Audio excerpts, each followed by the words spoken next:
some coffee, some water. Feel free to, get ready and enjoy our workshop in a bit. Toastmaster Lee Chung, would you want to share something?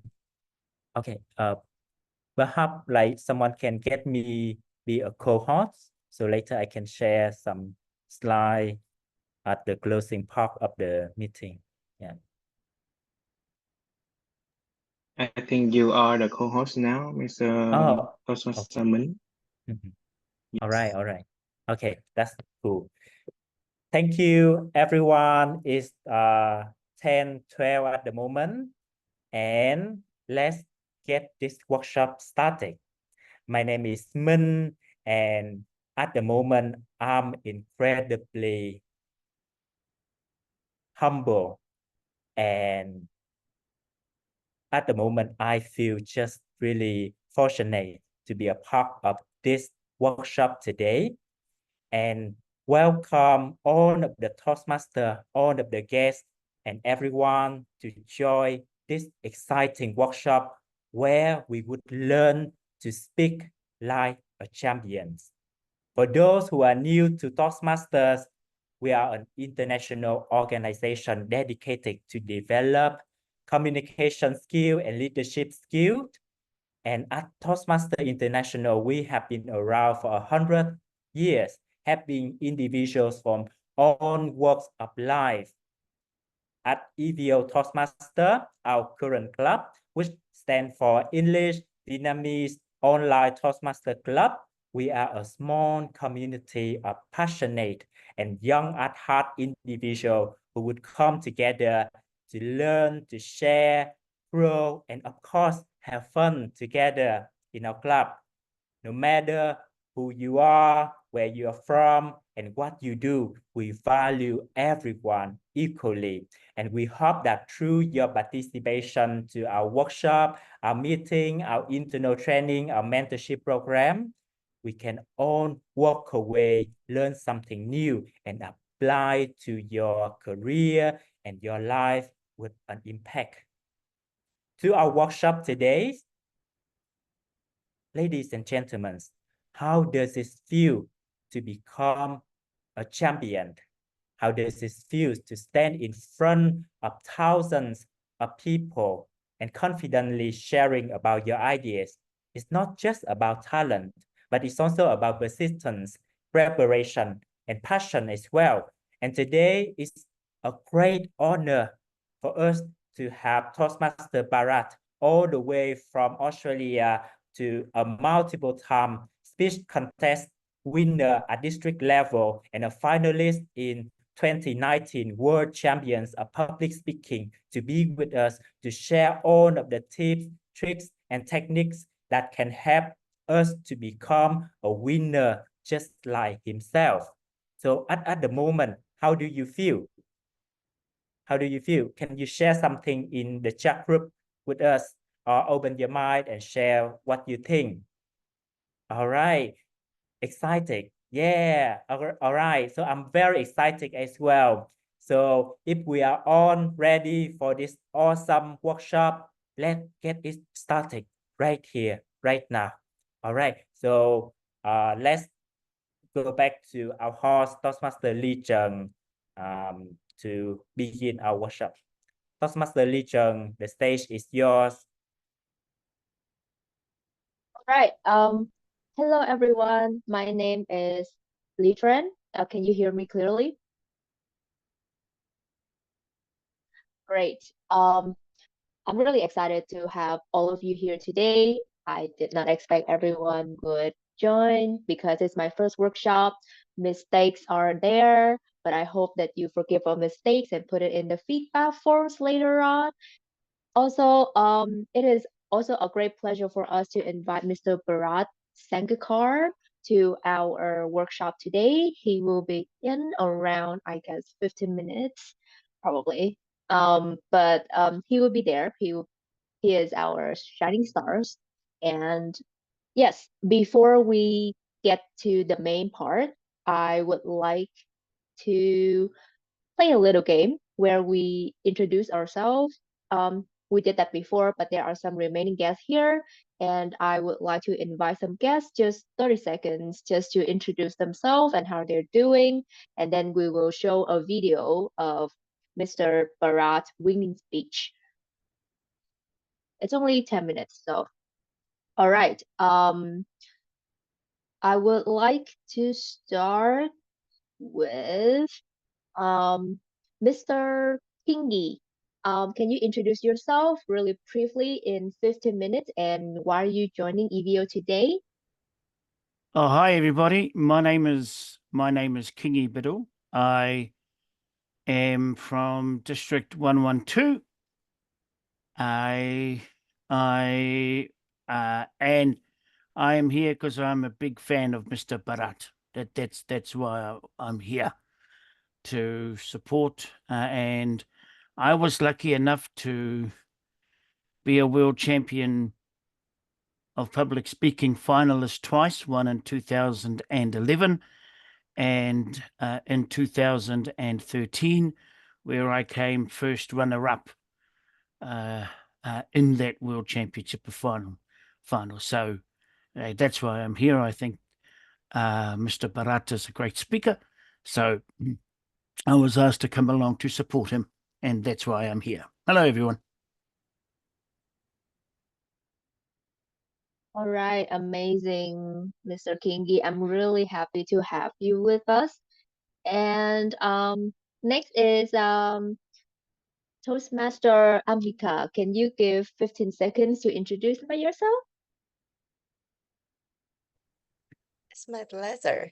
Thank you, Lee. So hello, everyone. So Amika is the area director of V3s in Vietnam, Division V in Vietnam. I also is a member of our lovely family EVO. I'm very honored to be here, to be a part of our meeting today, to be a part of EVO as well.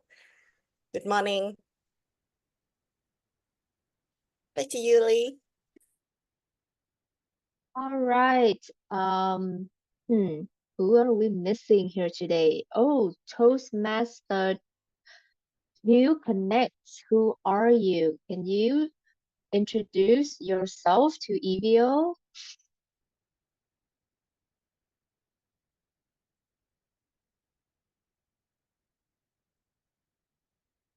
No, I'm just like, trying to spice things up. Yeah.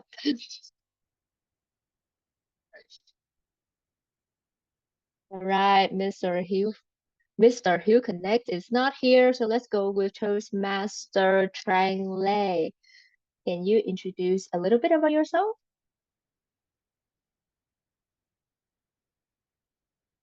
Hello, Toastmaster Trang Lei.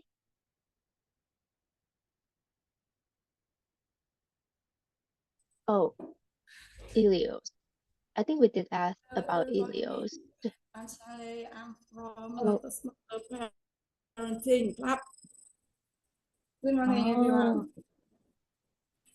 Good morning. Can you introduce more about yourself? How are you today, and why are you joining this workshop? I'm here with my son for listening people to I guess để học hỏi study how to be a good parent.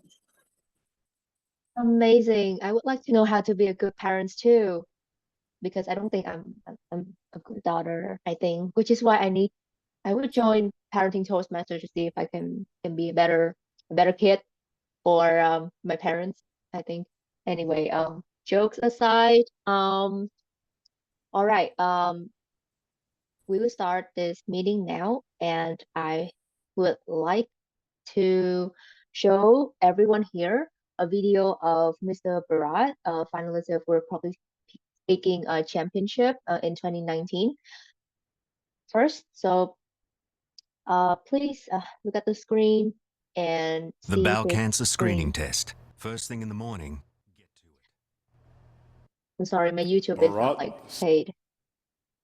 Conscious choice. A conscious choice, Bharat Also, Sangekar. one thing, Professor Lee, Whoa! It's correct. can you reshare the screen because Oh, we okay. can see the those Ah, okay, okay. it's Sorry, blocking I the will screen.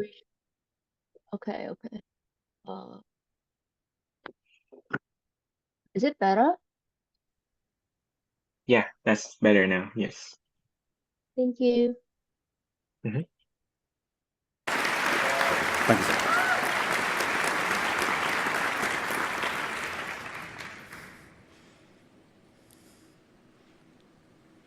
Life, I've learned, is like a camping trip. You arrive, you pitch your tent next to others, and one day you leave. Have you been camping? Or you have? Great outdoors, blue sky, fresh air. But sometimes out there, for some campers, things get rough. And you and I have to make a conscious choice. Contest Chair, fellow convention campers, 10 years ago, my in-laws were visiting us. And you know the best thing to do with visiting in-laws? Take them outside. We went camping to a campsite so remote, so quiet. Even if a cricket started chirping at night, other crickets would go shh. But the very first night, boy, it got rough.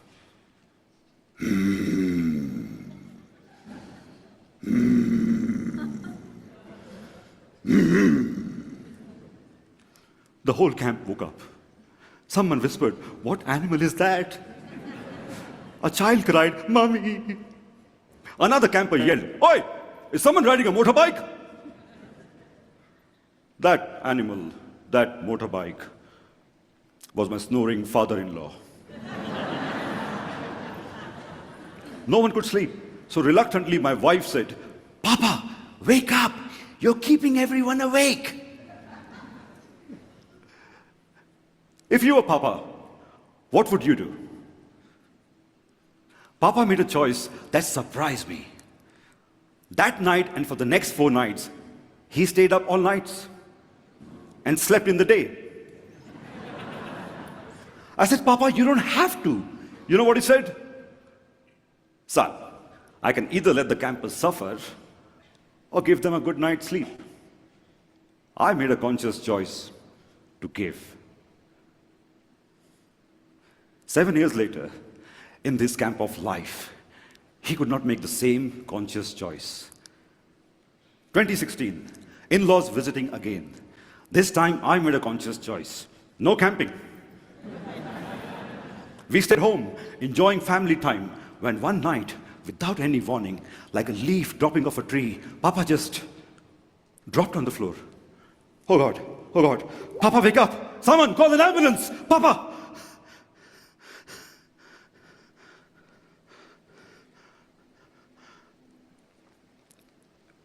After 3 agonizing hours in the hospital, the doctor came to us. "I'm really sorry. He had a massive stroke. He won't survive."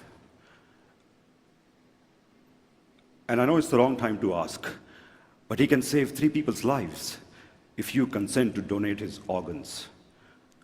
We don't know his choice. I could hear Papa's voice. 3 campers can get a good night's sleep. But in front of me was my family, shocked, having to make a choice while watching Papa fade away. An hour later, I was saying, "Doctor, the family can't even think. All we are praying for right now is a miracle." And he said, "It's all right. Grief, beliefs, and especially not knowing the giver's choice, you often don't get an answer."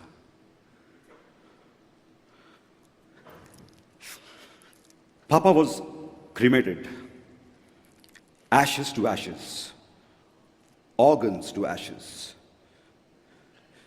three people's hopes to ashes, because he could no longer make a choice. But we can, my friends, we can. Every day, in every country, many are holding on to such hopes. Could be you, could be your loved one.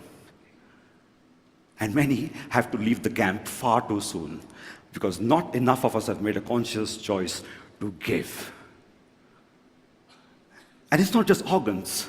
Same numbers hoping for blood. Blood you can give and you will get back. Same for poverty, for hunger, for homelessness, hoping you and I would give a bit of time, some money, a little bit of ourselves. And it all comes down to this one single thing, choice. Do we consciously choose to give while we live?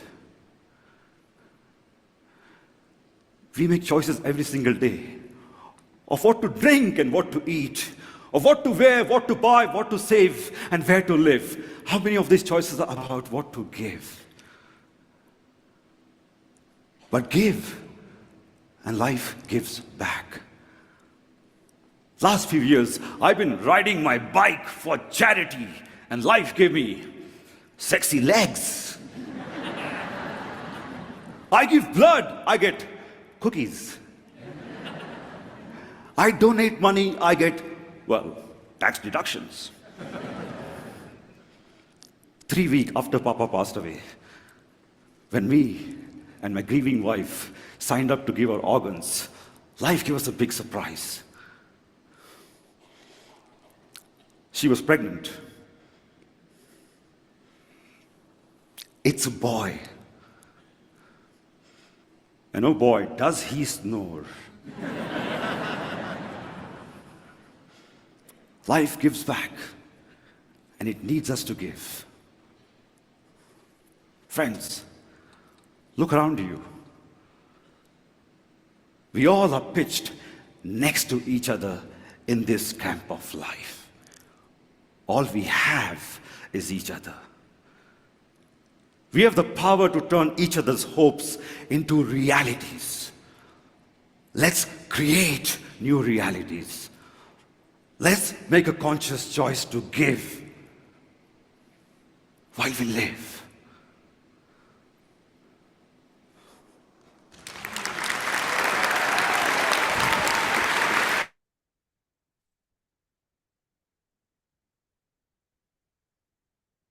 All right. Let's give a round of applause for this amazing, amazing speech of Mr. Bharat Sangekar. All right, I'm going to share, I think, one moment.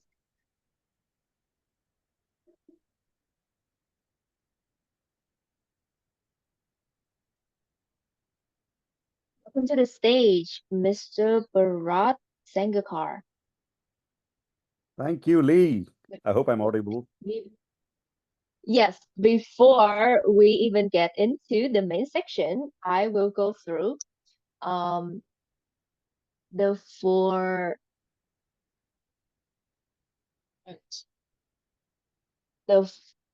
main things that we're going to do today. First is the Q&A section agenda. It will be going on for 45 minutes. And second is the audience Q&A. The third part is the closing ceremony and appreciation certificate. And the fourth part is the post ceremony. All right. Let's get into our first question to our esteemed guests.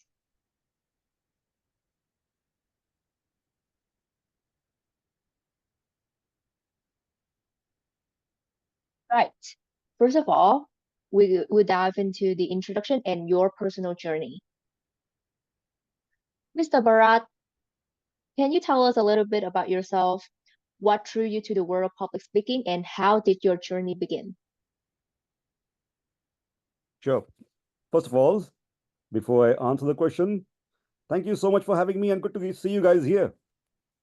Really, really appreciate. I have had fun chats with Lee when I first met her a couple of months ago at a club in Melbourne where I was speaking on the changeover dinner.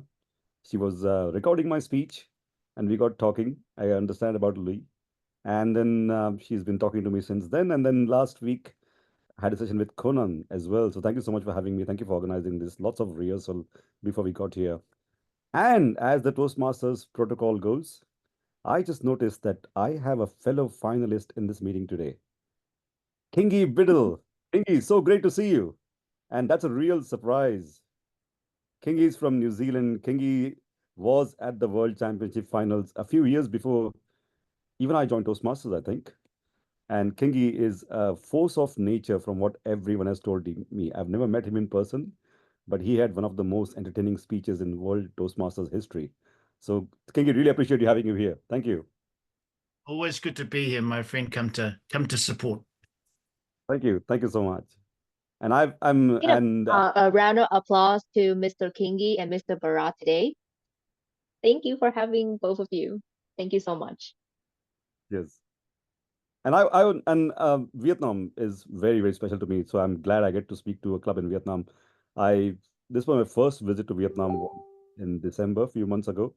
And I was just blown away with what I could see in one day and the hospitality I received in one day in Vietnam.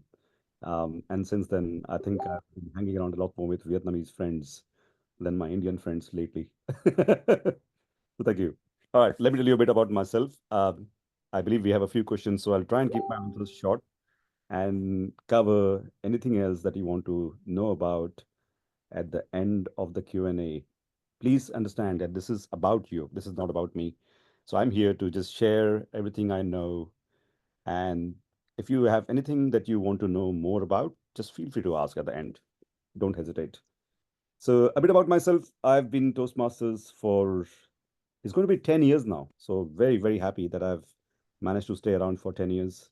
Started in 2014, sometime at the start of 2014. And I live in Melbourne. I've been in Melbourne for 12 years now. Before that, I was in New Zealand for 10 years. And I was originally from India. What drew me to public speaking? The best things in life happen by accident. You don't know that these things are meant for you, but they give you the most joy, the most happiness. Public speaking is one of those things for me. I grew up to a father who is a professor, who's also a social worker, who's been on stage, but I could never be like him. All I got from him was the deep voice, but I was the exact opposite. I used to speak really fast. No one could understand what I said. And that's how I got through my childhood. I was a nerd. I just studied and studied and studied. That's what you do when you're born in a culture like India. And after I moved to New Zealand, I realized there's more to life than just working and studying. New Zealand also gave me a lot of time to try different things. And one of the things I did there was be up on stage and represent the community, represent the Indian culture. So I managed to do a couple of plays in the Wellington Town Hall, and that got me hooked. I think I started enjoying coming on stage a bit more. When I moved to Melbourne, I happened to be speaking at a conference, and that's something I'll answer later about what happens when you have challenges. My wife was at a Toastmasters club for a networking. She was looking for a job, and she went to a networking meeting and said, "You know what? Have you heard about Toastmasters?" I said, "I have no clue what Toastmasters is." She said, "You will absolutely love it. You should go and join because you like speaking, you like being on stage. You go and join there." I was at, I went to a club as a guest. Turns out the day I went as a guest was the day when the club was running a speech contest. And I had two speakers that I heard that day. One gave a speech on meditation, a motivational speaker, and the second gave a speech about skydiving.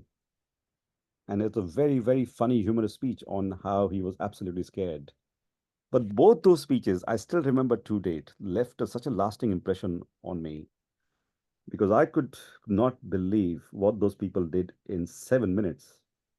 One of them absolutely converted me into a guy who can meditate and what does meditation mean for you. And the second guy just had me laughing so much. that I couldn't believe that you could make people laugh so much in 7 minutes.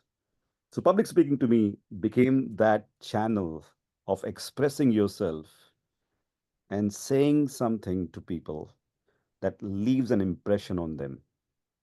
And that really has been my biggest reason for sticking to public speaking for such a long time, whether it's been contest or other avenues. But I just love the fact that you can stand up and you can make an impression on someone in a very short period of time, and they will remember you after 10 years. Now, those two speakers who the first thing I did was I joined the club and I made them my mentors. And in the next 6 months, I learned everything I could learn from them. They were the one who taught me everything about speaking more than the manuals could teach me. That is how my journey began. And 10 years, here I am. Amazing 10 years, Mr. Bharat. And I also heard this phrase, which is so inspiring to me, and it is the camp of life. Like everyone is equal, and we just have to like treat everyone because we really don't know like how everyone can influence us. And it would lead to my second question. What personal values or experiences have influenced your approach to public speaking and coaching others in this camp of life, Mr. Bharat? That's a great question, Lee. Great question, because I don't think anyone at a public speaking keynote presentation or coaching talks about values. But those are super important.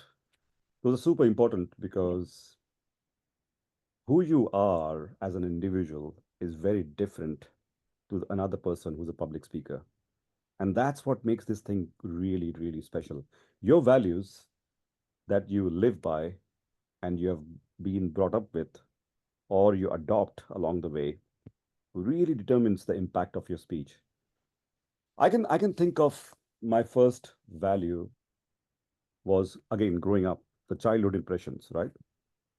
My father had one big poster on the wall, one big picture.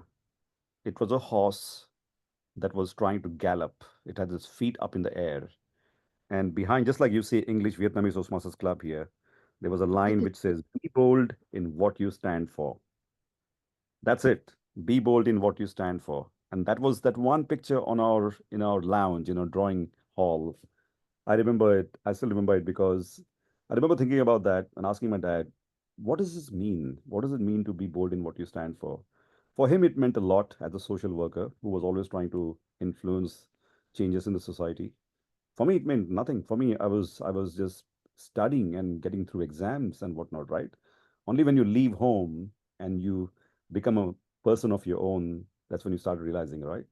So I think one of my biggest values that I started carrying in my speeches was about being really, really bold about what your opinion is. That speech you just saw from the World Championship was one of those examples where a lot of people told me not to do that speech because the world's going to be divided on the topic of organ donation.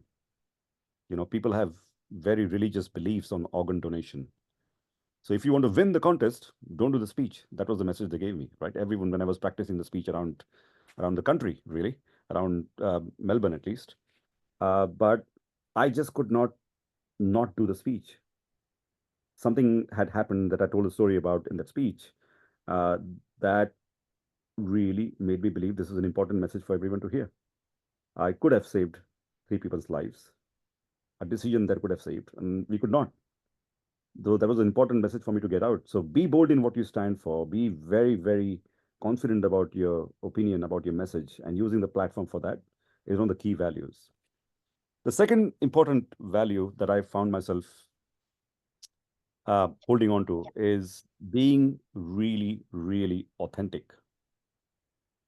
Authenticity is one of those things which is easier to understand but harder to be, because we live in a world which is heavily influenced by what we see every day. Social media has completely given us a view of the world, and you want to be like someone.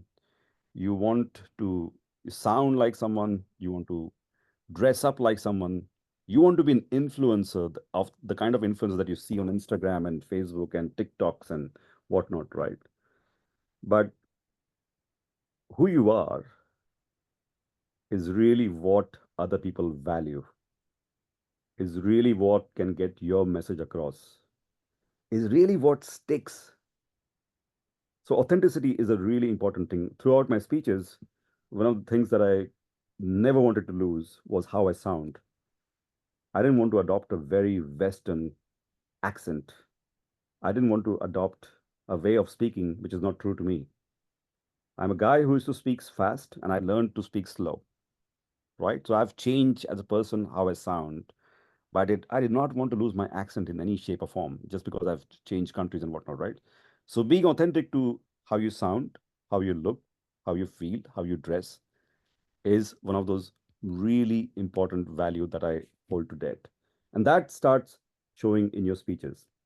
And the third most important thing is creativity. I don't know whether that really is a value that people talk of honesty and integrity and everything else as values. I think creativity is a very important value. The world needs a lot more creative people. Creativity can be nurtured. You try different things and you suddenly realize that you find a very creative way of doing things, right? I have a little one, 7-year-old, who plays piano. At least he's learning to play piano for the last couple of years. His thanks to his mom, who wants him to learn music. And I go and listen to the lessons, and I say, this is not how you're going to learn music by reading music and trying to play the same songs. You're going to have to start trying to play music on your own. Whatever you heard, you need to start see whether you can actually express yourself through the keys just by jumping your fingers around on the keyboard, right? And then suddenly you realize you start expressing yourself in a very unique way and not playing the same song that have been taught to you in school. So I think creativity is one of the super important values. So and I try and use that in my speeches a lot. So the camping metaphor was a creative metaphor to to give the message to people around, to something Lee mentioned earlier about we all live in a camp of life. We are pitched against next to each other. That's just a metaphor about how we live as a society, right? So I think to me, it's one of those three values really. One is being very bold, be very confident, be very courageous in what you have to say. Second is be very authentic when you have to say it. Don't try to be someone else. And third, be creative. Express yourself very creatively, so you differentiate from other people. Hopefully that wasn't a very complex answer. No, it is easy to really follow through because we are only 14 years in this game of public speaking, and it's really new. We're just like a baby. And I felt like every Toastmaster, we have that authenticity, have that boldness to go on stage, and have that creativity. But somehow we haven't been able to really put those three together. And that is why we are in Toastmaster to really, really hone that, the values that you have given us. And it's really great that you have summarized it into very easy, detailed, bite-sized 3 bullet points. And that leads to my next question. Your path to becoming a finalist in the World Public Speaking Champion. My first question to you would be, Mr. Bharat, you were a finalist in the 2019 World Championship Public Speaking. What was that experience like, and how did you prepare for it?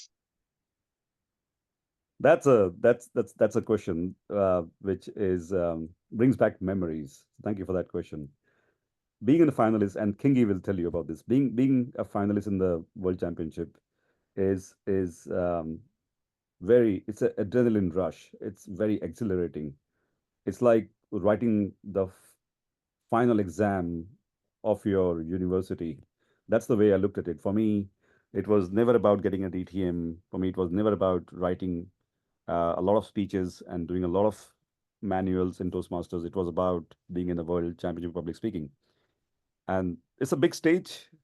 You're on a big stage. There are lights in your eyes. You can't see the audience much. It's 2,000 people in the audience. You feel like you have your moment of glory. You feel like a celebrity. And till one day before you're a nobody, and all of a sudden you're a celebrity kind of a thing for that small community, really, right? we only 400,000 Toastmasters in the world. It's probably a little bit more than that, right? But it's a very, very tight community. Everyone is here to learn from each other. And all of a sudden, you've been put on a pedestal that people can learn from.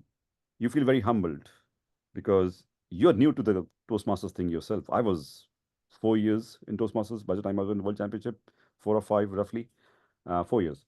So it was a very humbling experience to be there and feel like you have something to say which is very, very meaningful.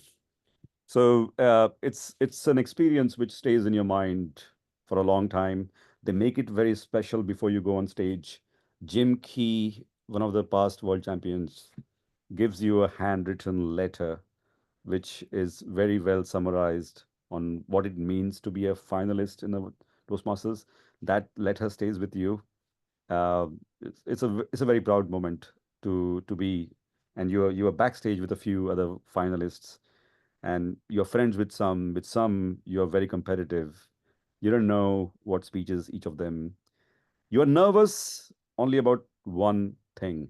You're not thinking about winning the title on the finals, that you're only nervous about one thing. How will the audience engage with my speech? How will they react to it? Will my jokes land, right? Will my speech work on that big stage?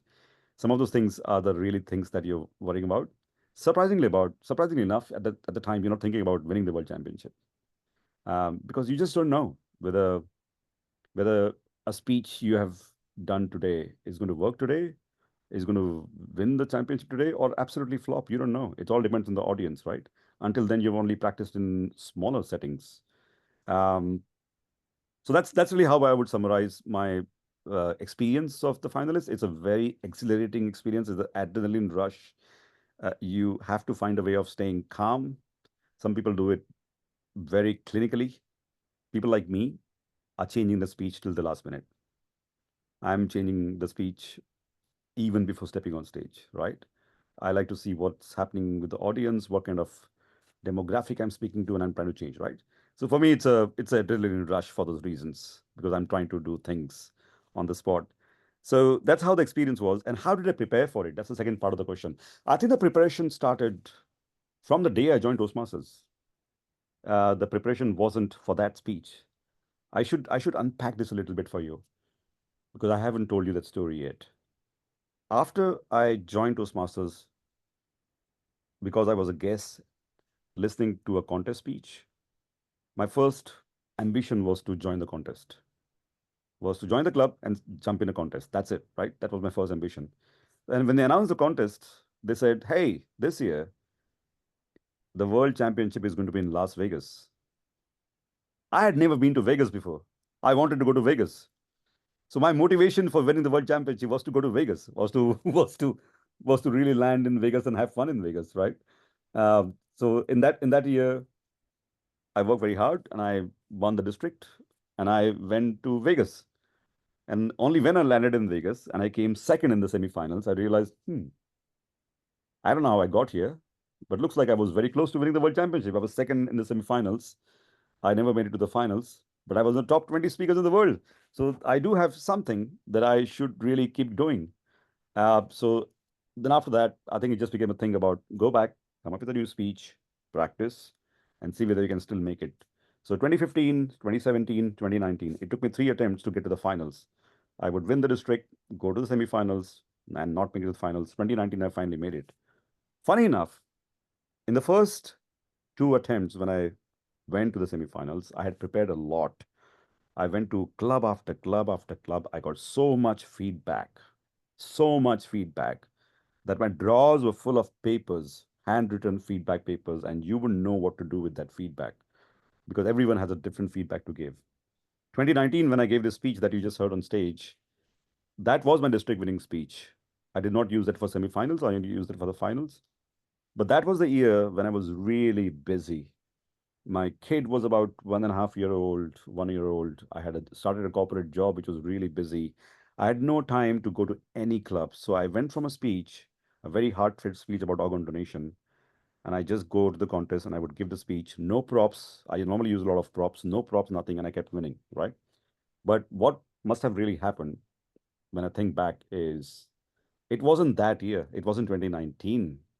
that mattered on how the preparation was. It's the previous years when I'd done all the work of getting feedback, knowing how people looking at a speech, it just became part of my brain, right? It's like when you go swimming or cycling, you know how to cycle and swim. And you know now if to jump in a race, you have to just go, you have to believe in yourself and do it. I think 2019 was the year when I absolutely believed in myself. I did not rely on getting a lot of feedback from other people. I did not rely on refining my speech just because of the feedback. I wanted to tell something which was meaningful, but believe in myself to refine it as the stage progress. So I think the preparation for you, if you're getting into contest soon, is about take on a lot of feedback, listen to all sorts of feedback. That is the only way to learn. We are blessed, we are privileged that we belong to a community where people are willing to give you feedback, right? How you filter the feedback is an absolutely different topic, but take on a lot of feedback. Be very, very open minded to how people perceive your speeches is the primary key. Um, and I wish I had done that in 2019 with this speech as well, which did not win the finals, because I got a lot of feedback after the World Championship finals on why the speech did not work. I wish I'd done that, where I would have reached out to people who are critical feedback givers and understood on what do they think about this speech, right? But I haven't done that. That year, I just wanted to be myself, go, give a powerful message. And for some reason, I really wanted to be known as the guy who's giving a speech about changing the world, by influencing that kind. I wanted to be that kind of speaker that year, right? Every year is a different goal. That year, the speaker was talking about social impact and whatnot. So lots of practice, lots of feedback, but absolutely believing in yourself was how you prepare for the World Championship. So much, Mr. Bharat. I think that our way to the championship, like it takes a lot of hard work, but also fun in between as I listen to you. Because I heard from my current Toastmaster club is that you're gonna join the contest this year, right? Which is great. You never give up. I think that the never giving up and constantly like giving feedbacks is such a crucial process in becoming a champion. Because in Vietnam, I think that we only become like an official district, and one contestant, and he went further to like the district, but he lose after that. But it's the first step for us to really know that, oh, we can go further and we can really take the world stage someday. And I think the Vietnamese Toastmaster landscape, we really try to put everyone together and open workshops on like evaluation skills, and also these workshops and your sharings like really helped us to really step up the game. I think that we have never stepped up before. Thank you for that. And my next question is your insights on public speaking. I think this topic would be very technical, and probably a lot of our Toastmaster here would like to know the insight on public speaking. All right, my first question is, in your opinion, what makes a speech truly memorable and impactful? Are there any specific technique that you always used in your speech? Very, very good question. And it's a very subjective question as well on what makes it memorable and impactful. You would have all heard the Toastmasters key message when it comes to speeches. And that's something to live by. And that is, it's not what you say, it's how you say it. It's a very simple thing, really.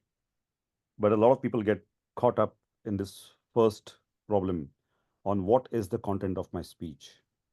Do I really have a speech with so much important context? Have I climbed the Mount Everest? Have I jumped off a cliff? Have I had cancer? Did someone in my family die? Topics that people think will really are the important topics to talk about, right? But it's not. The simplest thing to understand is it could be one of the speeches that I won in 2 years ago was about me getting a parking fine. That's what the speech was about. right? Me getting a parking fine and what happened in that day and what realization I had at the end of the day with the stress was really what the speech was about. And I won the district contest with that, right? It just goes to show that it's just how you say it makes all the difference. When there's so much noise about so much topics going all over the world on the important topics from war to inflation to recession to God knows what, right? The memorable speeches are the ones where a very simple thing is told in a fashion which people remember. When COVID happened, there was one single message with all the governments told people stay home, save lives. It was really simple to remember. If you stay home, you save lives, right? So it didn't take much for that message to be memorable. It was just broken down. No one had to go and explain you why was COVID such a virus which can be life threatening. They just had to tell you stay home and save lives, right? And everyone felt a sense of responsibility to stay home and save lives, right? So what makes a speech memorable is first of all simplifying it to the very core of what the speech is about. You start with that, right? Most of my time these days only goes in that because I'm time challenged. This morning I was just sitting down writing a new speech for the contest that I'm going in October. But the first thing I had to just break down was, nah, it's too complex, too complex. What is the simplest thing I want everyone to remember, right? So to make it memorable, you have to come up with something. You have to think of what is it that you want people to remember. It's pretty simple, right? That's how you make it memorable. So you might have a story to tell about what happened in your life, in your whole life. That was my first speech that I won when I went to semifinals with, was what happened in my whole life, right? But no one cares about my whole life story. What's going to be memorable about my whole life story, right? Is there going to be that one thing that left an impression on me, right? So what is that one thing that you want people to remember is really important thing to focus on when you're writing a speech or delivering a speech. And what was the second part of the question, Lee? Impactful, isn't it? Memorable and impactful. And what techniques do I use? Yes. Impact is a very interesting thing. You can make an impact on people only if you connect with them. Simple, right?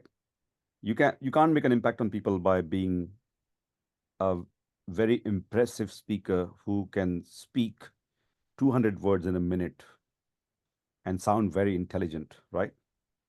You can make an impact just by connecting. Donald Trump is the best example in the world where you would laugh at him for his speeches, but he surprisingly has an immense impact for people to be able to vote for him, right?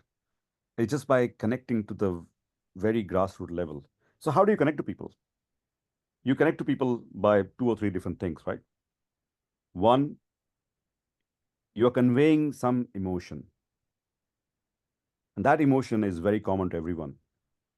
Everyone has a few emotions which they've all encountered in their life. Everyone's got some fear, some frustration, some failure. These are the 3 F's which Craig Valentine talks about when I first was learning Toastmasters. And that was spot on. Fear, frustration, failures were the common emotions which everyone has had in their life, right? Craig Valentine, by the way, if you haven't heard him, you should listen to him, sign up to he was the one world champion who joined Toastmasters and became champion in 1 year, right? 1999. 1 year's Toastmasters journey for a world championship. And he then produced a lot of material for everyone in the world to consume.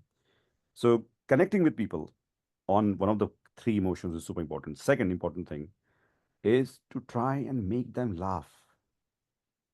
It's entertaining. Laughing is a part of entertaining them, right? If you can entertain people, you're connecting with people. Everyone wants to be entertained. Everyone watches TV or Netflix or social media or something or some YouTube is because they want to be entertained. You want to be aspire to be a person who can entertain other people as a public speaker, right? If you can entertain people in some form with a story, with a joke, with something, you can connect on the emotion, which is very, very common. And then you give them something which is related to those emotions, is where the impact happens. You know, if I've got a teenager at home and I've also got a 7-year-old, 2 different audiences really. A 7-year-old is super cute. He doesn't understand He can't make sense of the world. Everything has to be explained by simplifying it for him. But the teenager thinks he's really smart. He's over smart, right? He's a different generation. He only speaks the hip hop and rap language.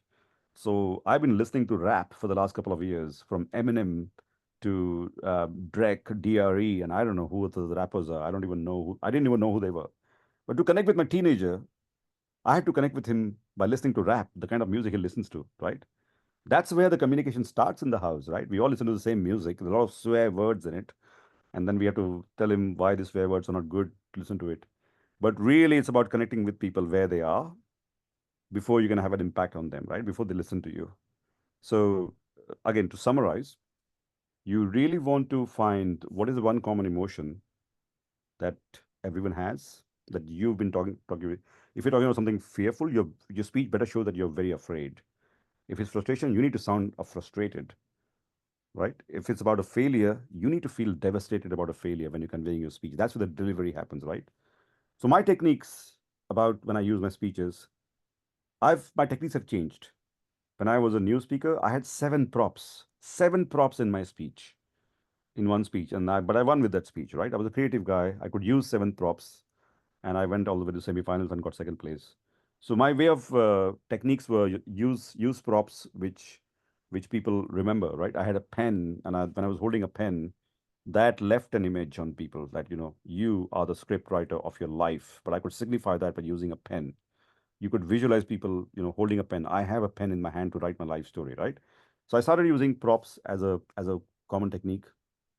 These days, mainly the technique has always been storytelling. I am a big fan of storytelling, and storytelling is super important. So I try to use my story as the biggest vehicle to get to a message, right? It's sometimes work, sometimes it's too long, but that's where your passion goes, or what are you passionate about. And the third important one, which I've never left, is probably because that's where I first learned public speaking, was stand-up comedy. When I was in New Zealand, and when I went around New Zealand listening to stand-up comedians, that left a real big impression on me on what public speaking really is. Stand-up comedians have to work the hardest to engage a crowd. They have to make them laugh for an hour, right? It's one thing to say I'm going to listen to someone, another thing to say I'm paying you to make me laugh, and you're going to stand there, right? So I always give a lot of importance to humor in my speeches, because I think humor is one of those techniques where if everyone's relaxed and they're laughing, they're listening to you, listening to what's coming next. So to me, it's humor, storytelling, and using a prop or anything that you can to enhance your message is really, I think, how you can start making your speeches memorable and impactful. Yeah. Thank you so much, Mr. Bharat. Guys, remember the three F's, which is fear, failure, and frustration, because your emotion would steer how you really finish your speech. Also, as Mr. Bharat say, humor. For me, I think someone in some movie that I watched said that, oh, the world would be a little bit better and positive if we have humor. All right. I'm going to continue with probably not the last question, because it's amazing to have you answer all of these questions like table topics. But our next question would be, public speaking can be challenging. Can you share a moment when you face a major obstacle or setback in your speaking career, and how did you overcome it, Mr. Bharat? Very, very good question. And I'm glad there's a question on this topic, because I did not give you that example, that anecdote before when I started my introduction. My introduction to public speaking started with a failure. I was telling you earlier that when I came to Melbourne, I was trying to speak at conferences. And one of the conferences I was speaking at had a really large auditorium, but there were only 25 to 30 people sitting in there. And I had the whole 1 hour to present to them, the whole 1 hour. And this is when I didn't know what Toastmasters was. So I went there prepared with lots of slides, as you would do as a corporate guy. And I was talking through what I had to present. And I thought I did a really good job, right? Because I spoke for an hour. If I spoke for an hour, that's public speaking when you think about it, right? The fact that you can stand and speak for an hour, basically means you're a speaker. So you feel really good about yourself. And I'm like, this is my first shot at public speaking. And I must have done really well because I could speak for a whole hour. Lots of slides, lots of speaking. And I got home, and at the end of the conference, the organizer had sent a survey for everyone to respond to online. And I got home, and it was only an hour after that speech had happened. And there was only one feedback on the survey. Stupidly enough, they had made the survey public. And the first feedback and the only feedback said only one line. And it said, I wish the speaker spoke some English.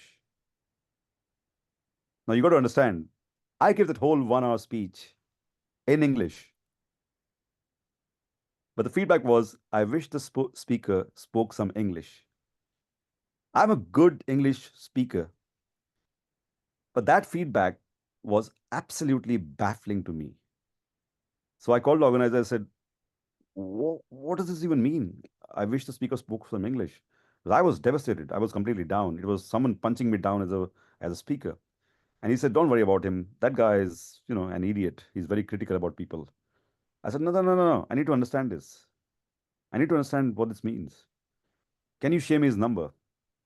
And he said, are you sure? He said, yeah. So he gave me his number.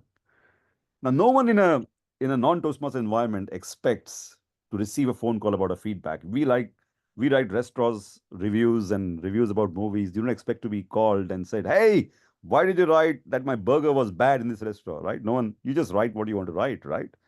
So, but I called the guy. I said, I really need to understand. What do you meant by that? He says, you want me to be honest? I said, yeah. He said, I didn't understand a word of what you said. I said, what do you mean? This was a technical topic. I'm in IT. This was an IT topic, right? He says, you just had so much to say, so much content. And you gave us all these ideas and you showed us 50 slides and you spoke really fast. It was a torture for me to sit through and listen to what you're saying. I wanted to get out, but it would have been too rude to get out, but I could not follow anything you were saying at all for 1 hour. And to me, that was a big setback because to me, it was about, geez, I thought I'm a good public speaker because I could speak for 1 hour. There's a guy in the audience telling me he could not follow anything at all. So for me, public speaking was not for me at all from there on. He says, I don't have any of the skills which I thought I had. So it's a very interesting way your brain reacts when you receive a feedback which is the exact opposite of how you perceive yourself to be, right? You look in the mirror and you think you're good, and someone tells you you're ugly. And then you just don't know how to look at the mirror anymore, right? So to me, joining Toastmasters was probably the best thing I did because then I was in a supportive community. I joined Toastmasters and I told you the story earlier about I listened to those first two speakers. They left a good impression on me and I signed them as their mentors.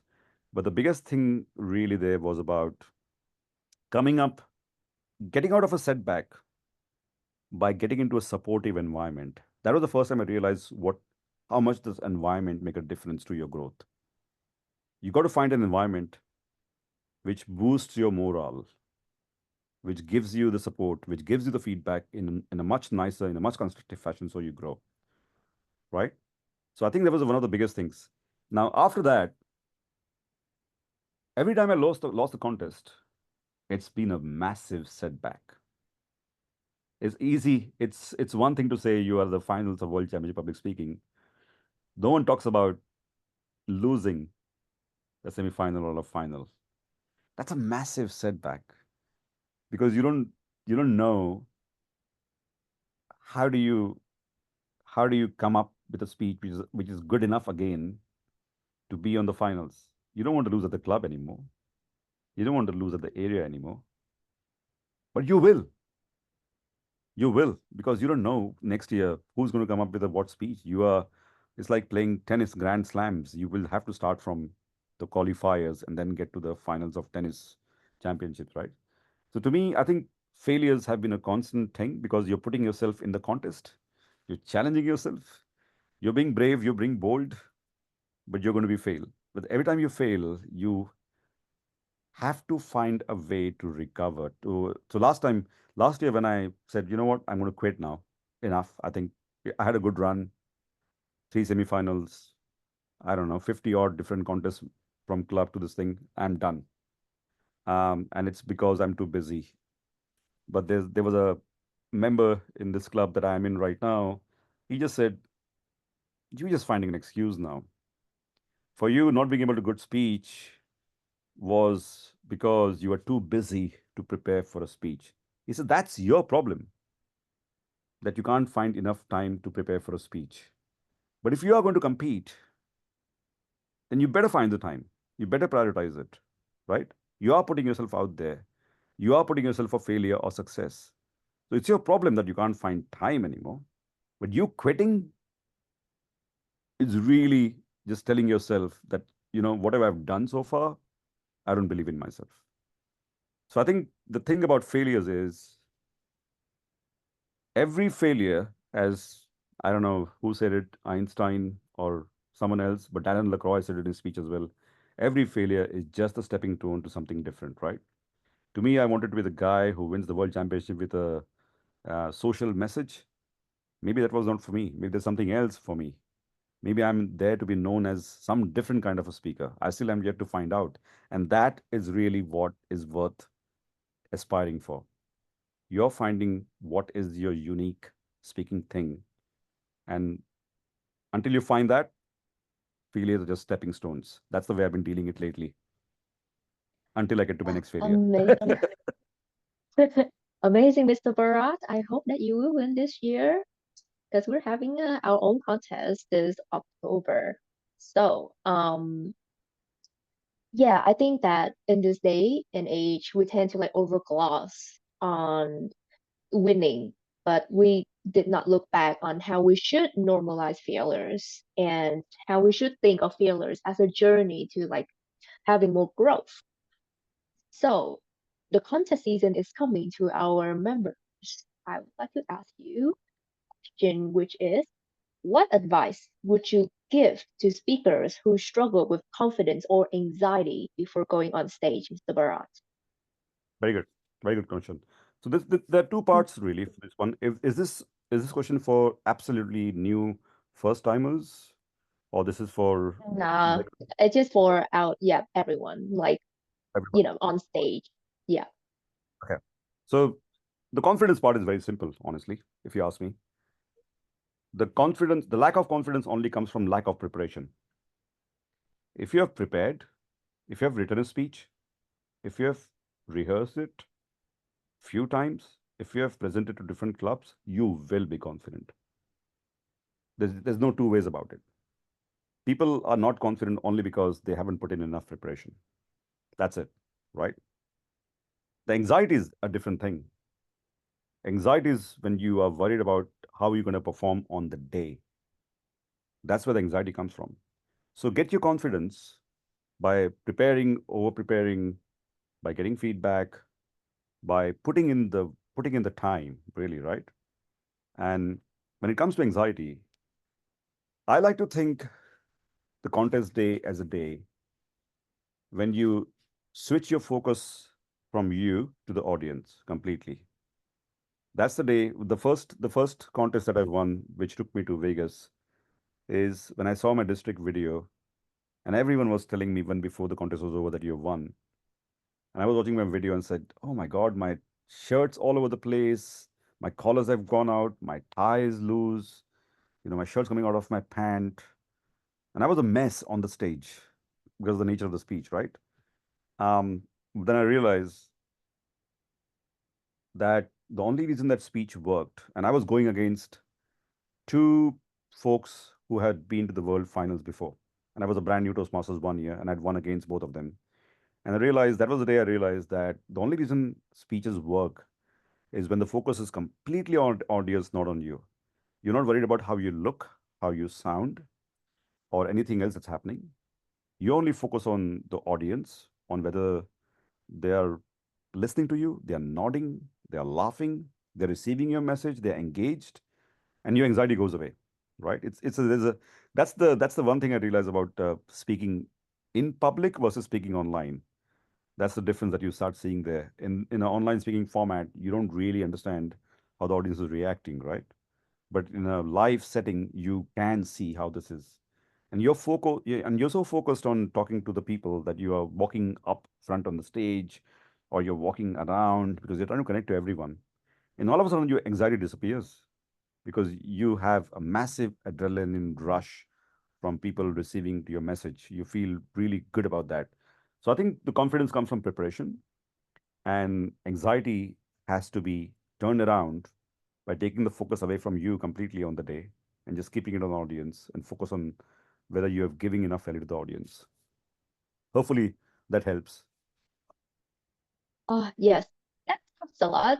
And our last question to you, what qualities do you believe are essential for someone aiming to excel in public speaking competition, Mr. Bharat? Because I've known that you have won like around 5 international speaking championship and 2 times in humorous contests. So can you give like which qualities that you think is essential for someone aiming to excel in public speaking competition? This is a lot simpler, and I think we've spoken about this in the last half an hour already in terms of values and techniques and whatnot. But the number one quality that you require to excel in public speaking is do not stop growing. It's really, really easy to become complacent in public speaking. It's really easy. Just because the way the Toastmasters program is constructed, if you give 10 speeches, your nerves go away. Your fear of public speaking goes away. You feel very confident of standing up in a Toastmasters meeting um, with 1 hour notice to write down a new speech. You know how the format works. You can say 3 bullet points and expand on it. You're confident to give table topics.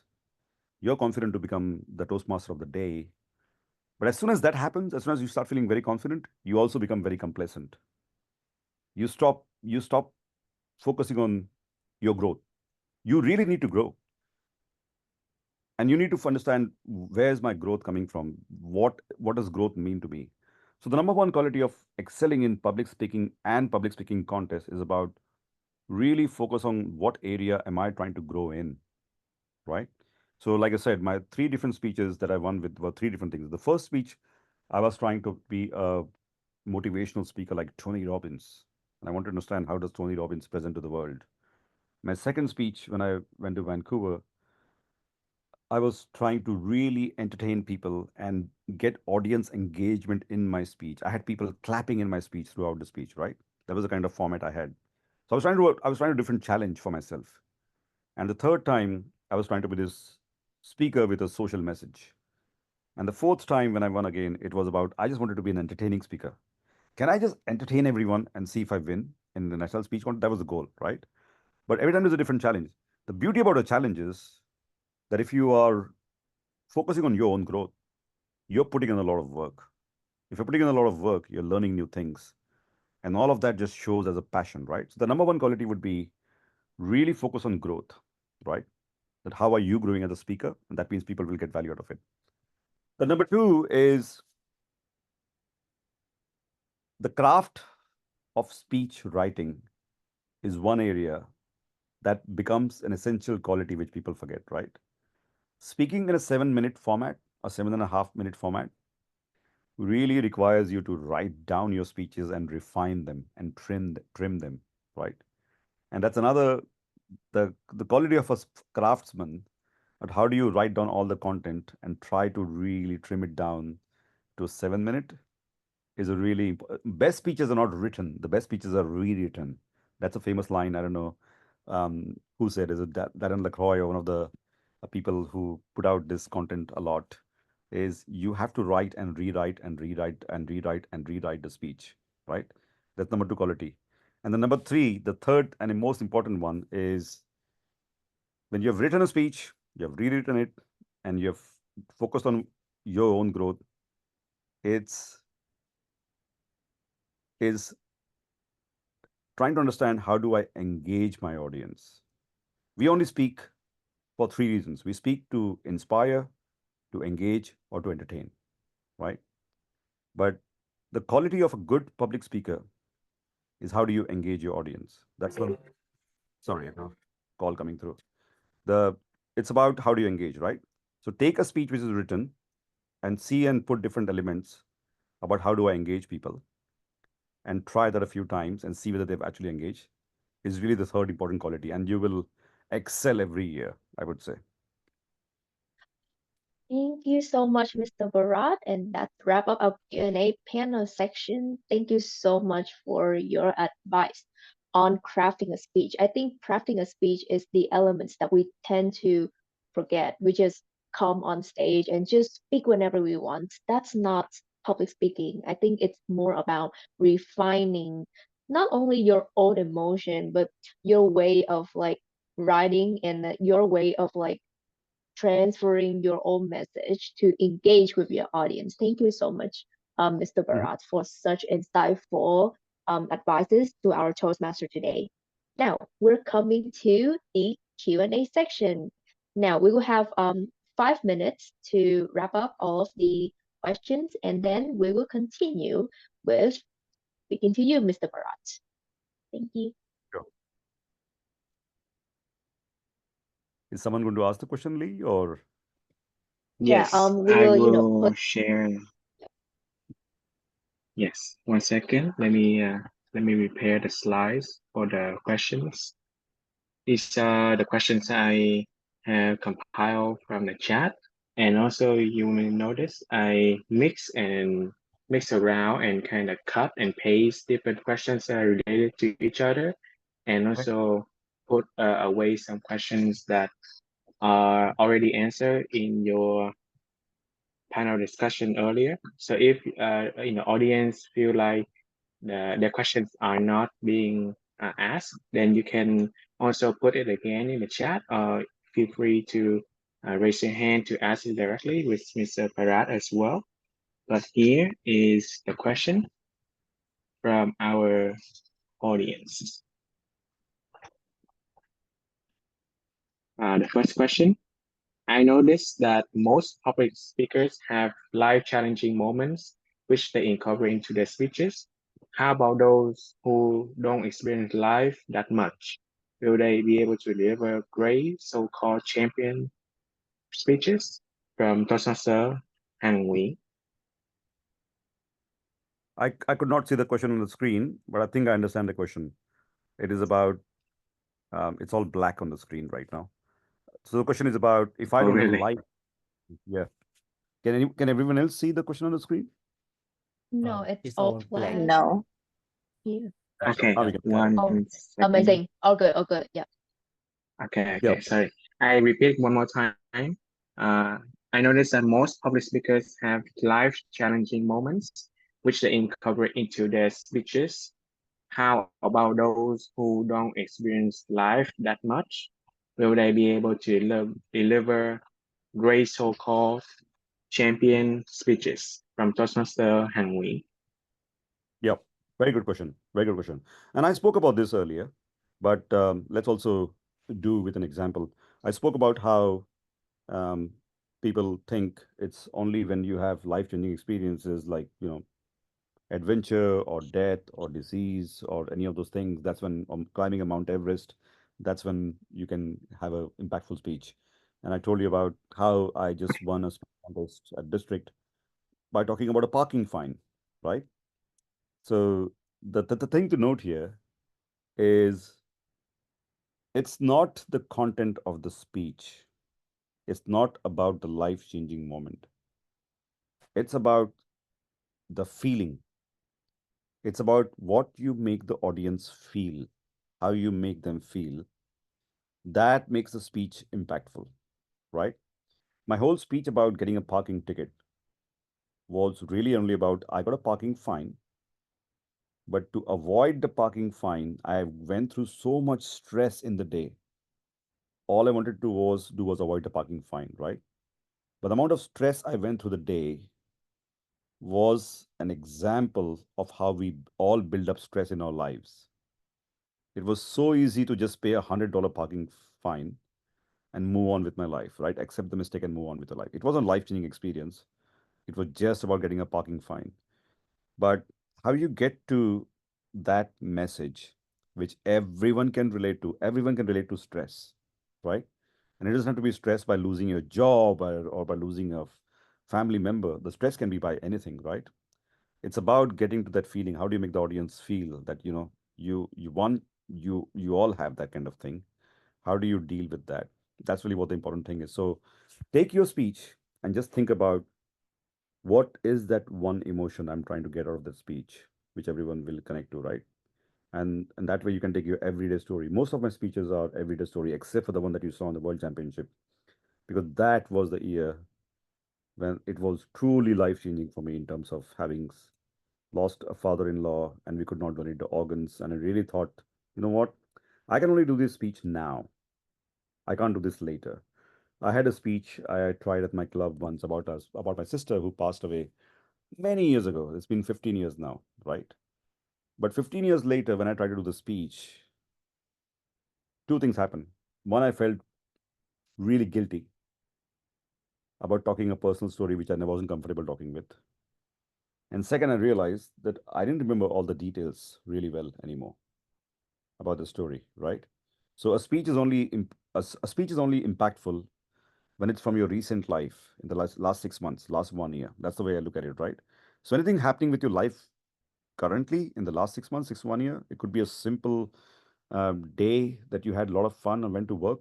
That's going to carry more impact than something that you happened to you 20 years ago, right? So it's about telling that story and finding the right emotion. That's what you focus on. Don't focus on life-changing moments.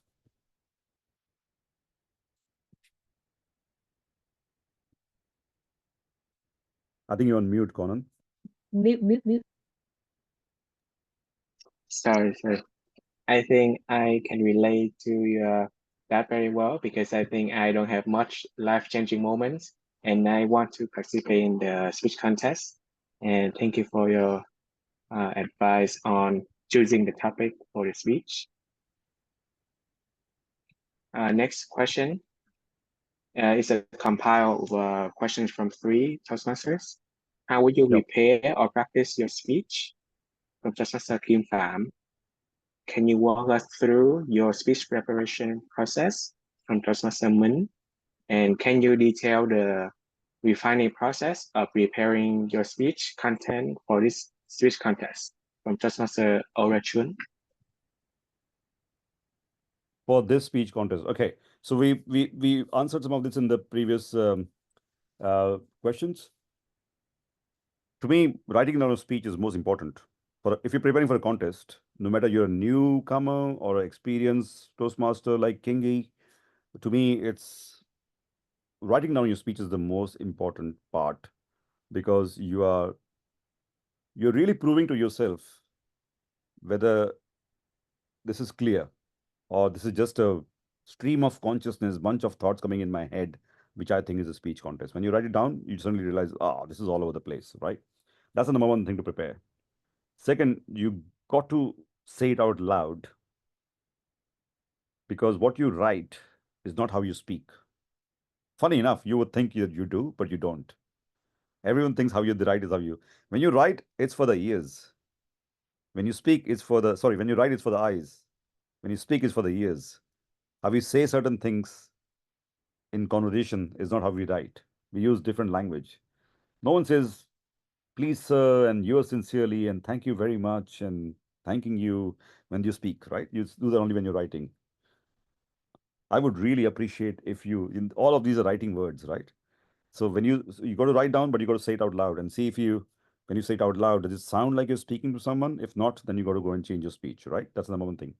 Third is practice in terms of giving feedback.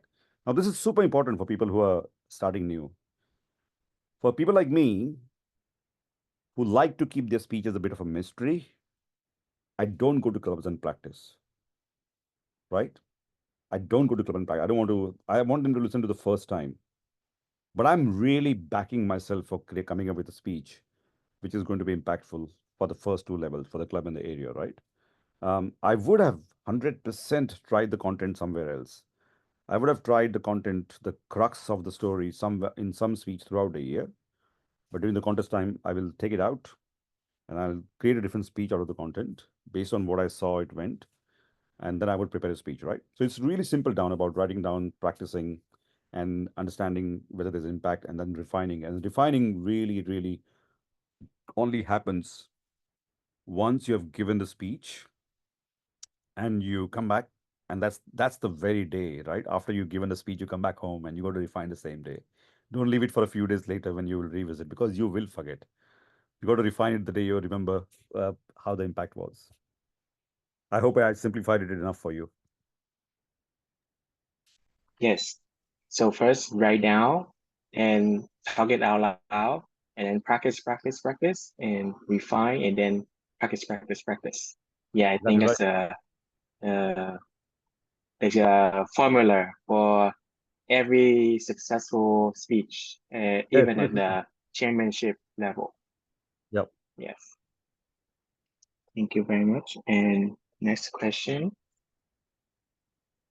How do you ensure effective storytelling when telling a personal story like yours with a creative metaphor which leads to an impactful message of this came of life choices and turning hope to reality? From Toastmaster Orachun.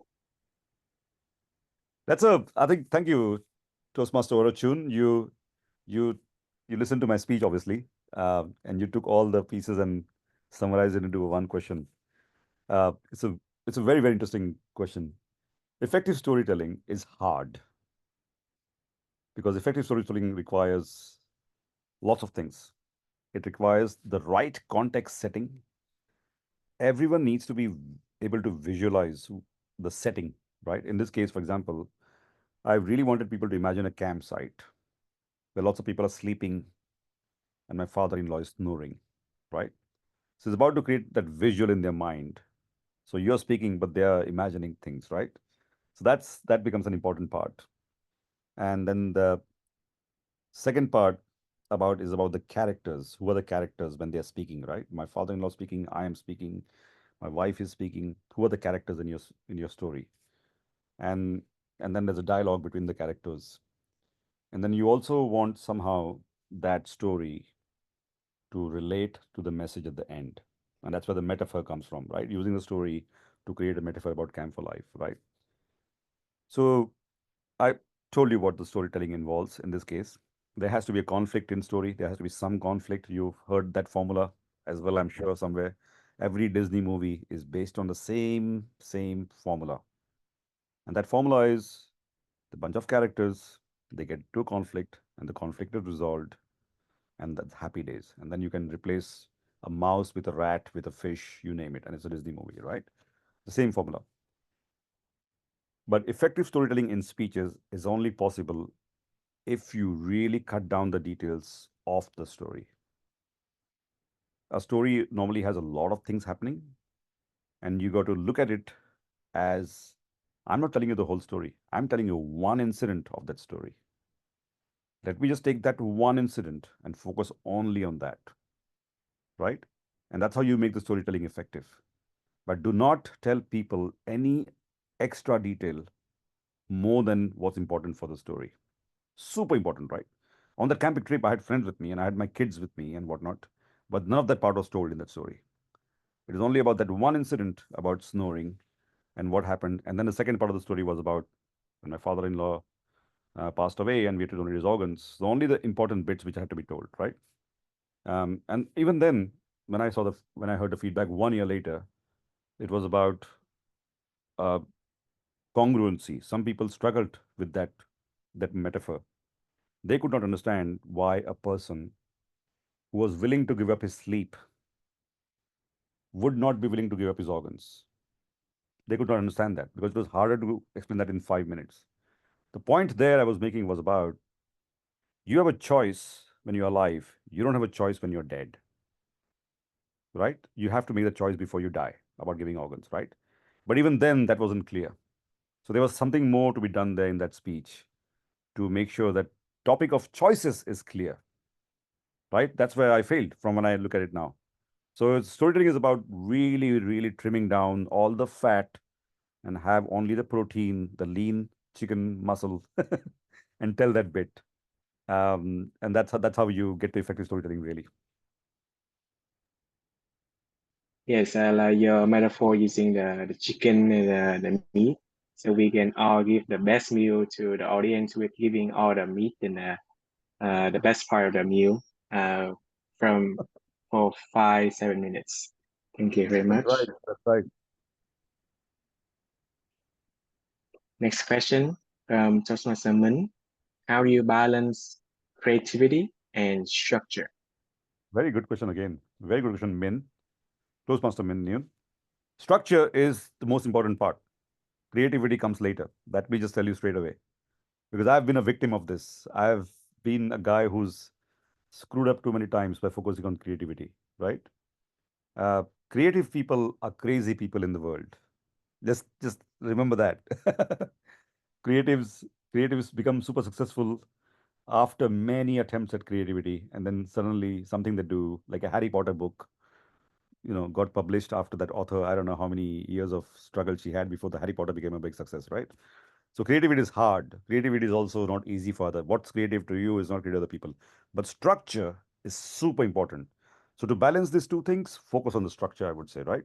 Get your structure, nail down your structure of, the opening, the beginning, the middle, and the close, and where you tell a story, the message, the clarity, all of those things, right? And then come up with the creativity. Remember, you're only doing creativity because you want to be memorable. You don't have to do creativity. You're only doing it to be memorable and impactful, right? You're only trying to do it to win a contest. When I remember once, one of the best feedback I received at one of the speeches was, "What are you trying to say exactly?" I said, "Well, I'm trying to say that um, if you want to be true to yourself, then just do what you love doing, right?" He says, "Then why don't you just say it?"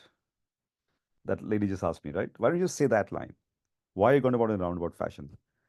Right? And I realized, okay, that's where, it's a interesting speech. Everyone loves it, but I'm not saying what I really want to say, right? That was the structure part. But because of the creativity, it definitely helps you, it gives you an advantage to stand out, to be memorable and win. So first thing, write on the structure, and then think of a creative way, a metaphor or anything else, a prop to make the speech memorable. That's how I would balance it. Yes, thank you very much. So focus on structure first, and then comes creativity. Thank you for the answer. Practical lesson. Yes. Next question. Can you share any tips on including humorous in speeches to engage and entertain the audience with our speech from Toastmaster Orachun? Okay. Toastmaster Orochan has a lot of good questions, but also questions he must have done some research on already. So I'm not going to tell you anything new from other than what you've heard, Orochan, because this is for the broader audience. And if you had other questions, we can have a one-on-one session, right?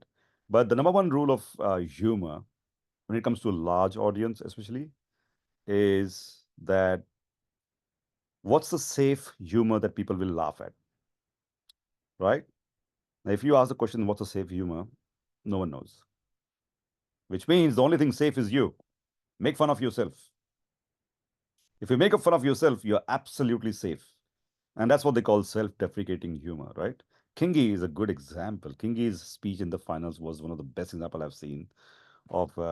By the way, for the audience, I should tell you this. Kingi's speech was about, this is the Toastmasters finals, and his speech was about preparing for the Toastmasters final. All the Toastmasters journey. That's what he spoke about. But he made it really, really, really, really funny, right? So making fun of yourself is the number one thing to humor. If you're making fun of yourself, people will laugh, right? Because you're making fun of yourself. So they don't know that you won't be offended if they're also laughing with you, right? Then the rule of three is something that you must have heard about, right? The rule of three is where you say the first two things and the third one is a twist. Third one is a funny thing, right? That's the second thing, which is very easily incorporated. And the third thing, which Craig Valentine taught me from his lectures, is about uncovering humor. Don't try to put a joke into something which is not related. If you are in a situation of something, then try to find humor in that. The example I gave in the speech that you saw in the World Championship, there was no smart humor put in there. It was only about me snoring and making people believe that there's some wild animal in the campsite And when I told them it was actually my father-in-law snoring, they all laughed, right? It is about creating a different idea in people's mind but saying something which is unexpected, right? That's really so I would say if you are focusing on the humor elements of it, stick to the thing. And then there are many different humor techniques, right? The safest ones are about self-deprecating, make fun of yourself, use the rule of three. And the third one is about giving them something super unexpected kind of a thing. But don't force any joke in there, which is not related. Yes, thank you very much, Mr. Bharat. And that is it for the audience Q&A. And I think you share before the workshop that you want to share a snippet of your speech contest that is in the online format. So because I know a right. lot of the contests and at the area level and above must be held in person. And Yep. for some people who are at the online clubs like us, some of us are only able to participate in the online speech contest. And we Right. would like to know what's the difference that you would use in the tactics of winning an online speech contest versus an in-person speech contest. Sure. Yep. And you're right. I did say I will say something as a part of our answer, but I totally forgot. So I'm conscious of time. Do you want me to play the speech?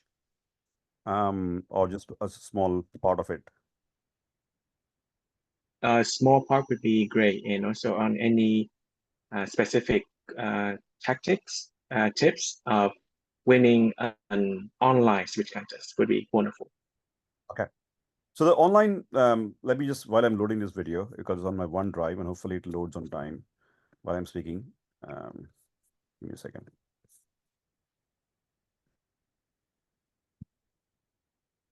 Hopefully it loads. So the last tip for the day, online tip, put myself on mute. You would have seen a lot of speakers recently, especially after COVID when they won the World Championship. And the online speaking is using this space really effectively, right? You've seen the one I saw was the first world champion. Um, the name just slipped my mind right now. He had a very clever use of the camera and the sounds he made and all of those things. You can do all of that. And then there's another person who came second, and he was talking about the recipe of his grandfather or a grandmother, and he had a bunch of brownies that he put his hand forward like this and showed the brownies in the camera, right? The point about online is really about it's actually an advantage. I've seen online speaking an advantage over speaking on stage when it comes to speech contest because your facial expressions are really clear. You can use the camera really well. You don't have a lot of pressure of using the stage. How much stage can you use? How much, all of those things get marked really well. So you got to use that to your advantage, I would say. Really focus on your facial gestures. You really have to practice with Zoom, record yourself and see. And I know it's really hard. I hate watching my videos, especially the practice videos when you're not properly dressed up and you don't know what you feel. But there's no other way, right? There's absolutely no other way to know whether your speech is going to work. You'll have to record it online and you'll have to see and try and use props. I had the girl I lost to in 2023, 2022. I lost because she used the online stage really well. She was doing a speech about playing Monopoly with her grandmother. That was the story. And she could use the camera to say, now I'm rolling the dice, and the dice is here and there, and she would look up and look down, right? That was a really effective use of how Monopoly is played. You can imagine that in this space, right? But she had a small cube, the roll cube that you do in Monopoly game, right? But that didn't work as soon as you go on a big stage, really. So try and find useful props that you can enhance really on this kind of thing. And that works. Let me see if this speech is loaded, and you might see a clip of that. Still loading. Um, so the online one is easier because you don't have to do a stage. Your hands are really important. don't just speak like this throughout the speech. Otherwise, like it's like standing in a Teams meeting at work. You're sitting in a meeting room at work, and you would sound you're giving a status report kind of thing, right? You really have to use your hands, your gestures, your fingers, and use the camera, come forward and go back and whatnot. Really, the thing you will struggle with is the jokes. You don't know whether the jokes are really going to land because you don't hear anyone laughing. I found my target audience in online contest was the contest chair, because the contest chair never unmutes themselves. They always keep the microphone, and I would see if my joke is working on her because she would laugh loudly, right? Typically there's always a girl in, at least in our district. So that was my trick of doing online contest, of making sure that the contest chair can laugh, then the audience is laughing, right? Because one person laughs, everyone else laughs, really.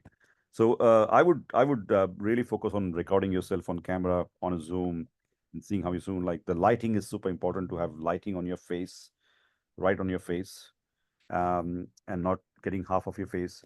But you don't really have to follow the rule about making your whole body visible, as they say. That's the good thing about online speaking. You can have half of your body visible and you're still fine. So the best way to explain this is probably by showing this speech, but it's still loading. So if someone has a question to ask while this is halfway through loading, if someone has a question to ask, then we can still watch that clip. Any people from the audience, if you want to ask an additional question for Mr. Bharat, you feel free to unmute and ask him, or you raise your virtual hand and we can have you a chance to ask.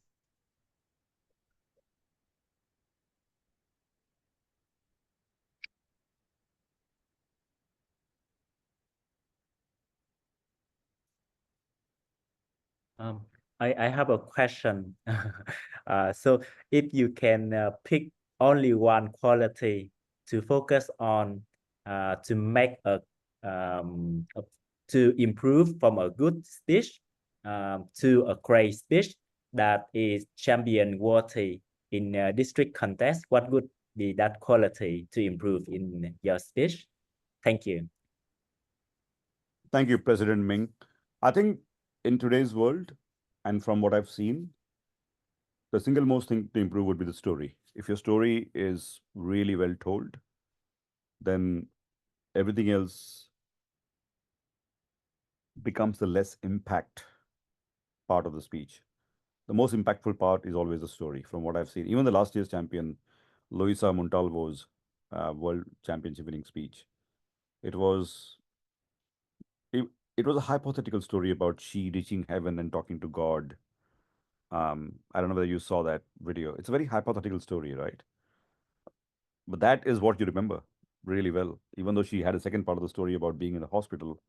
But that's what you remember very well. It was just a very visual story of she talking to God and Peter, Saint Peter, and God's holding an iPad and those kind of things, right? So I think effective storytelling is probably the most important thing that everyone should focus on to make a story from good to great.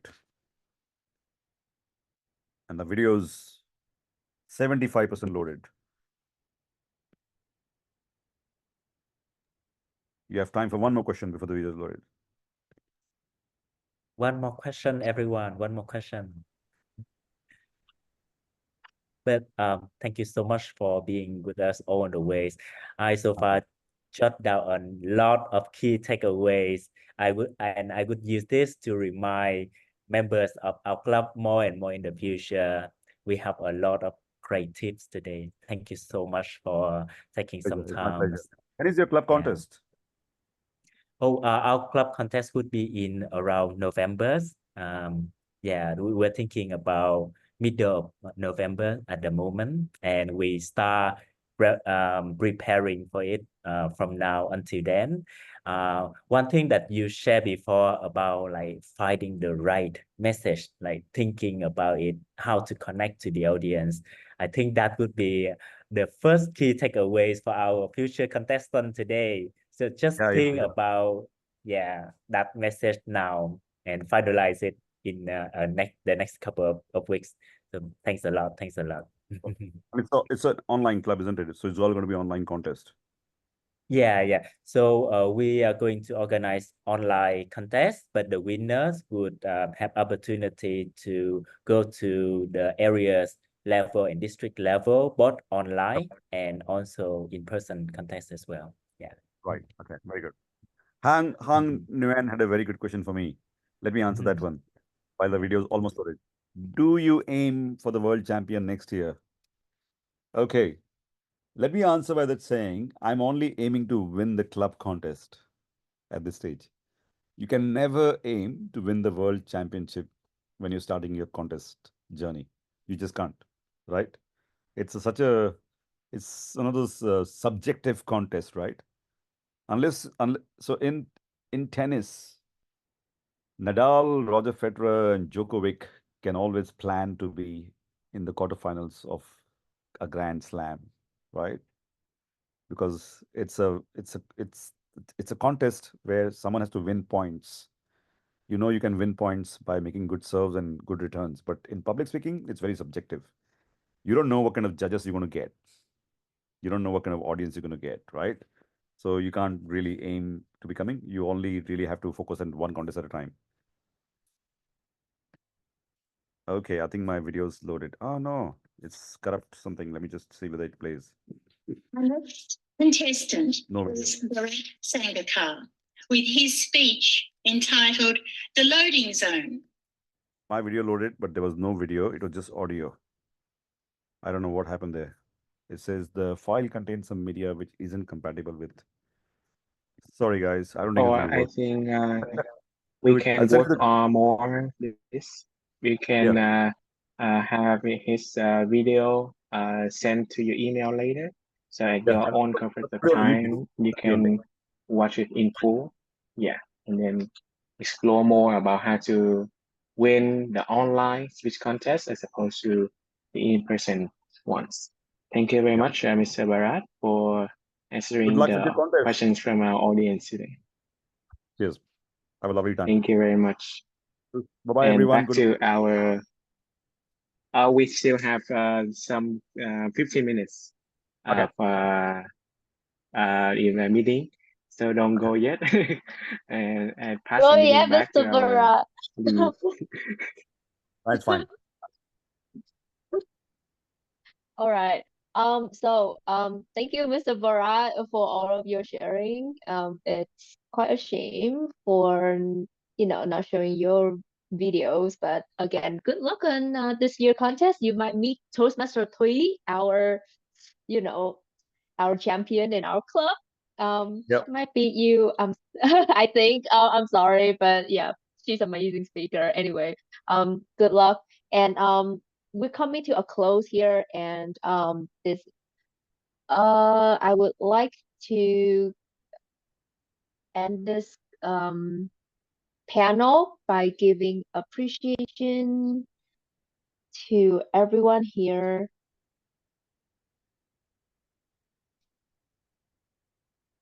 All right. First of all, I would like to thank you, Mr. Bharat, for participating in this Q&A panel section as our superstar speaker, and we will have a picture.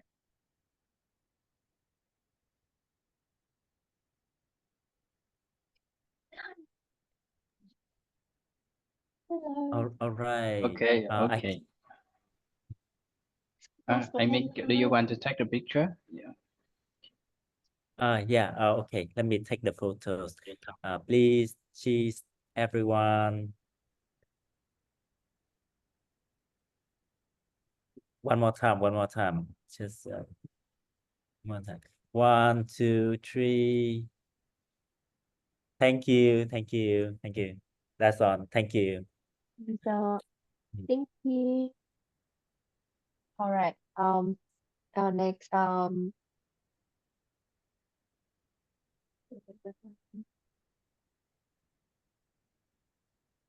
right, I would like to thank the Toastmaster Conan for being our skip in this section.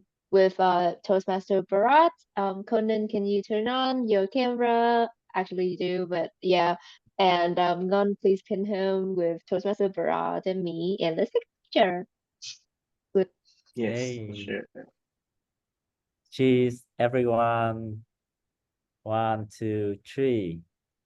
One more time. One more time. Okay. All right. Thank you. Thank you. You. Our next certificate of appreciation would go to Toastmaster Nguyen Tran for being a Zoom master with our great Bharat. It's gonna be like 5 times a picture, Mr. Bharat. So please bear with me. You guys are very organized. All right. So cheese, everyone. 1, 2, 3. One more time. 1, 2, 3. Okay, that's on. Thank you. All right. Thank you for joining us, Toastmaster Minh Nguyen and our president as a section mediator. Thank you. Thank you, A everyone. picture. Okay, I'll take picture of What's your myself. picture? Okay. Okay. Cheers, everyone. Cheese. Okay. One more time. Cheers. Thank you. Thank you. No more Mr. Bharat. All right. All right. Thank you, Toastmaster Tom New, for our timekeeping master. Jeez. Okay. 1, 2, 3. Yay. One more time. All right. Thank you. You. And our last certificate is to Toastmaster Tui for being a design master. I hope she would see this later, but yeah, she's not here. Hopefully, she would see it later. Right. Take a picture. I'll tag Tuyang later. So. Okay. 1, 2, 3. 1, 2, 3. Yay. Right. Thank you, everyone. God. Right, before we break the ice, I would like to take a moment to acknowledge the traditional custodian of the land on which we gather today, the Wurundjeri people of the Kulin Nation. I pay my respect to their elders, past, present, and emerging, for their enduring wisdom and connection to this land. It is through their generosity and spirit that we are able to share and learn in this space. Let us recognize their deep and abiding relationship with this country and honor the legacy that allow us this presentation to take place. And before we break the ice, I would like to thank you to the EXCO team that organized this event so that it could happen. First of all, our president, Minh Nguyen, our vice president membership, Conan. Very handsome, right? Like that's his biggest picture, I think. Vice President of Education, Dong Yu, and she's a timer here today too.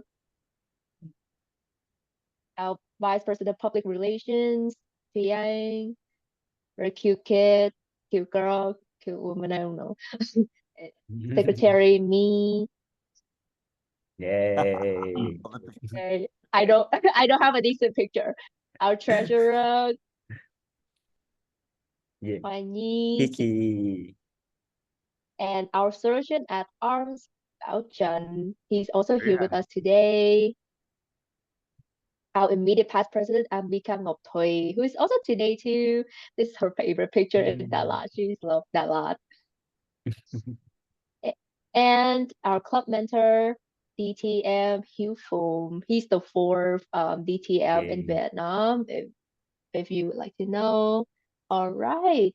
Thank you, everyone. And meeting are adjourned for everyone. But before that, we will have something to share by our president relating to more information on EVO and what are the perks of becoming a member, hints on the next contest, and feedback forms. Wow. This our motto, Hello. home, evolution, diversity. Thank you very much. Back to you, Toastmaster Ming.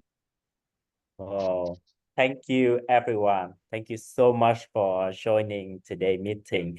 There's just a lot of key takeaway from today learning, right? And I can assure that all of these tips, can be applied to our contest in the very near future, around November of this year. So for me personally, I not know a lot of things, but I can summarize it in a short form as an acronym of the word charm as in champion with the spirit of today meeting. So the first letter would be C as in confidence and courage. Think about the contest as just a day that you make a small switch from focusing on yourself to the audience to eliminate your nervousness.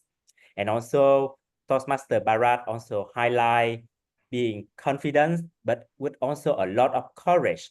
Every failure is a stepping stone to your future success. So don't be afraid of failure. The second letter in my acronym would be H, as in having heart and humanity inside your speech, being authentic, being authentically sharing your story amid all of the challenges, make it your own and be a part of your future story when you share at your contest. The third letter would be A, as in audience.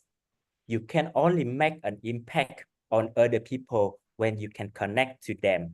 So emotions is everything. Understand your audience emotions and convey them effectively. The next letter would be M, as in message. Think about what you want people to remember. Dwell in that. Get ready to prepare your message now. Finalize it in the next couple of weeks and do your best at your contest in November, December. And finally, P is being persistent. Don't let failure hold back. Write your speech as soon as you can, rewrite, get feedback, and improve it many more times in the future until your contest. And good luck to all of the future contestants. I hope this, I hope you enjoy the session as much as I do and get a lot of other key takeaway from this as well. And another big round of applause to our speaker today and also the organizing team who have put their heart and soul into this project, led by Toastmaster Lee Chung and Toastmaster Conan, as well as we have Toastmaster Tam Như and Hieu Ngân at their top game as usual today as well. So everyone, how do you feel right here, right now? How do you feel? Yeah, so if you enjoy the workshop today and you want to have enjoy more future workshop with the same quality with world-class speaker like Toastmaster Bharat, come join us at EVO. We have a lot more to share with you in the future. But I'm not just saying that. I have some evidence over here that I want to share to everyone. Okay, so at EVO, if you remember, last month we have another workshop called Thriving in an Online World, led by our guest speaker, distinguished Toastmaster Bram Mermon, who in only 2 years have developed a club that become the top 2 club in the world. And in only one term, they get 40 members to complete level 4 or 5, and they pass in only one term. How amazing is that?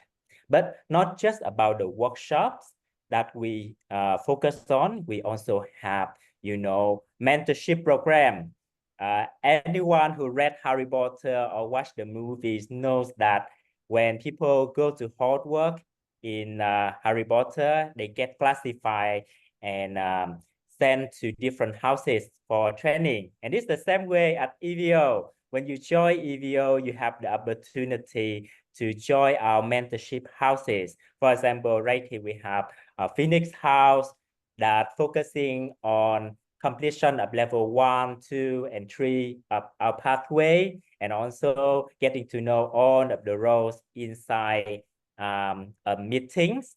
But other than that, we have House Eagles focusing on training for members who aim for their contest coming. So yeah, if you join our as a members, we have this to offer to you as well. But that's not all. We have debate as well.